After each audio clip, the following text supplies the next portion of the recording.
Buenos días, profesor Egmir. Buenos días. Bueno, es un privilegio poder tener esta charla con mi profesor y para hablar de un tema apasionante como es el origen del andaluz desde la llegada de los musulmanes a la península hasta la expulsión de los moriscos de su tierra natal y su instalación en tierras islámicas y en otros países, ¿no? Bien, va a ser un debate historiográfico, ¿no? Entonces, los que conocen el tema saben que es un tema enormemente complejo, porque el debate viene de lejos y sigue en la actualidad con la misma vigencia y con el mismo interés. Bien, entonces, para abrir esta charla me gustaría inicialmente plantear una cuestión muy básica, una cuestión elemental, pero que puede dar pie a iniciar un debate rico y fructífero. Bien, bueno, yo creo que el origen del andaluz ha sido muy debatido.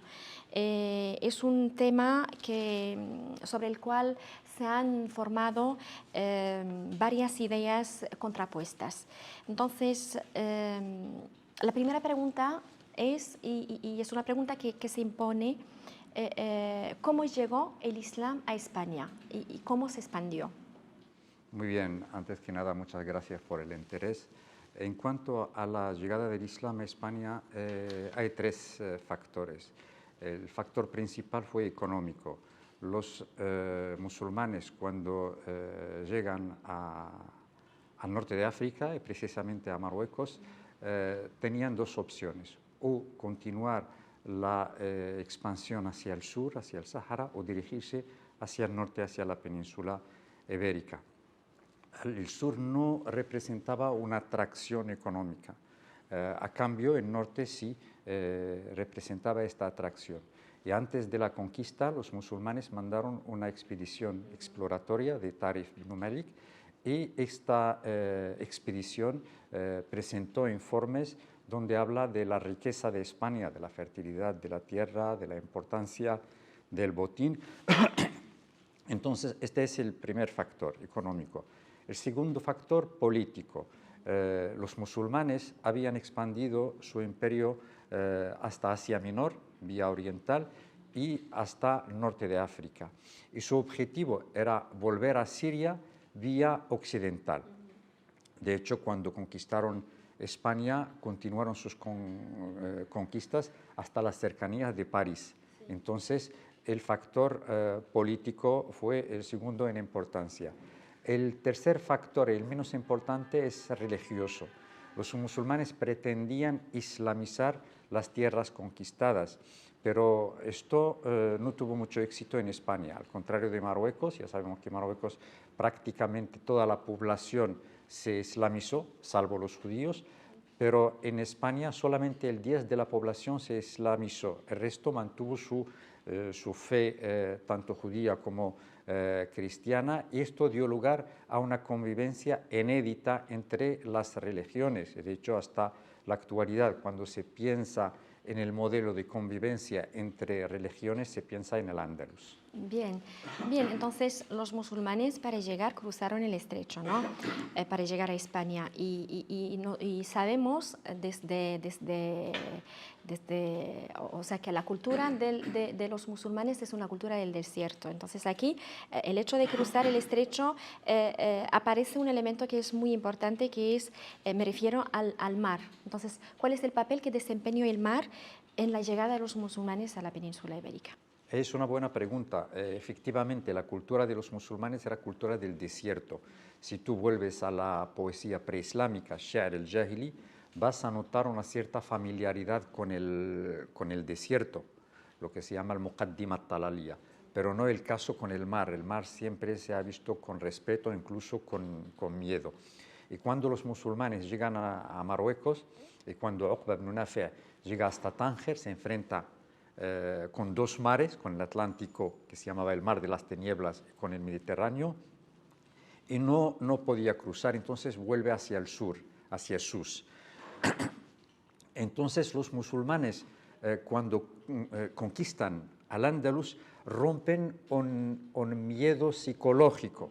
No solamente el caso de Tariq ibn Ziyad, ya tenemos de Uqba ibn Nafi', sino también en Egipto, Amr ibn al-As, cuando conquista Egipto, el califa Omar ibn al-Khattab le pide hacer conquistas en el mar, él le contesta que tiene miedo al mar. Entonces, cuando Tariq ibn Ziyad cruza el estrecho y quema la flota, según la leyenda, se rompe este miedo. Y a partir de ese momento aparecen muchas leyendas donde se ve que este miedo al mar se ha perdido.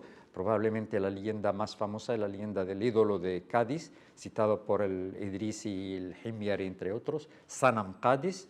Este ídolo sostenía una llave, según la leyenda, en sus manos y no dejaba a la gente entrar al mar de las tinieblas. Solamente cuando le cayó la llave al suelo, los musulmanes podían entrar en el Atlántico. De hecho, esta leyenda habla de la llegada de los musulmanes desde Cádiz hasta las Indias Orientales, pero también mucho más tarde, cuando Cristóbal Colón descubre las Américas, sale de las costas de Cádiz. Y en el siglo XIV, XV, cuando ya tenemos una literatura de mar como Las Mil y Una Noches, en Las Mil y Una Noches se habla del mar con cierta familiaridad. De hecho, uno de los cuentos más famosos de Las Mil y Una Noches es Simbad el Marino. Este marinero que llega a mares lejanos, luego siempre vuelve victorioso a su tierra natal. Vale.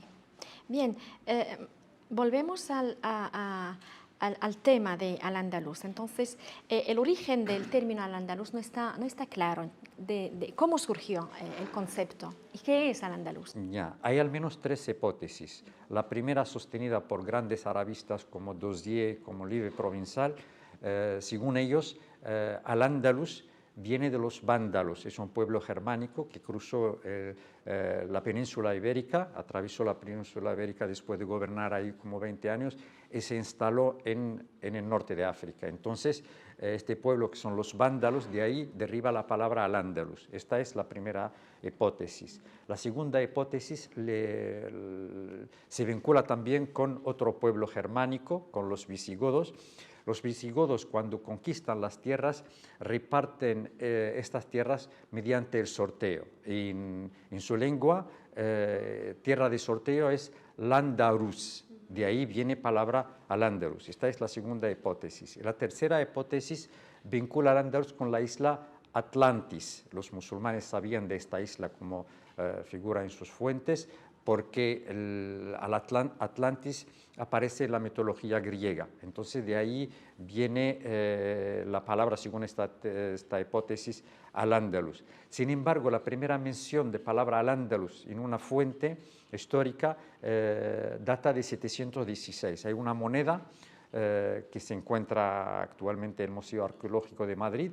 En una fase de esta moneda aparece la palabra al-Ándalus en árabe, y en la otra fase palabra España con ese en latín.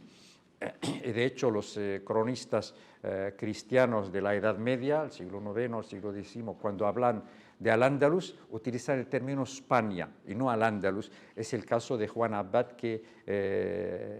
cronista de una embajada germánica en la corte de Abderrahmán III en el siglo X. Vale, entonces, siempre cuando hablamos del andaluz, relacionamos este término con el concepto paraíso perdido, ¿no? ¿Cómo apareció este concepto en el imaginario árabe, en la memoria colectiva árabe, como término? Y también, bueno, vamos a empezar primero por el imaginario árabe y luego pasamos a hablar del mismo término, su aparición en las fuentes escritas. Sí, como tú sabes, Ashwaq, en la memoria popular árabe, pero también en el sistema de enseñanza, está muy arraigado el concepto paraíso perdido. Yo parto de mi propia experiencia cuando impartía esta asignatura Historia y Civilización del Andalus en la universidad. Pedía a comienzos de cada curso a los alumnos que escribieran en una hoja qué es lo que entienden del Andalus. Estas hojas, algunas las sigo conservando, y cuando hago una comparación entre, por ejemplo, una hoja de un alumno de 1990 y un alumno de 2020, o sea, en 30 años, no noto la diferencia. Siempre este concepto del paraíso perdido. Yo le he hablado con mis compañeros en otras universidades árabes de otros países y es lo mismo. se piensa en este paraíso perdido. Entonces esto lo tenemos en la enseñanza superior, la enseñanza primaria, en la enseñanza media, en la memoria popular.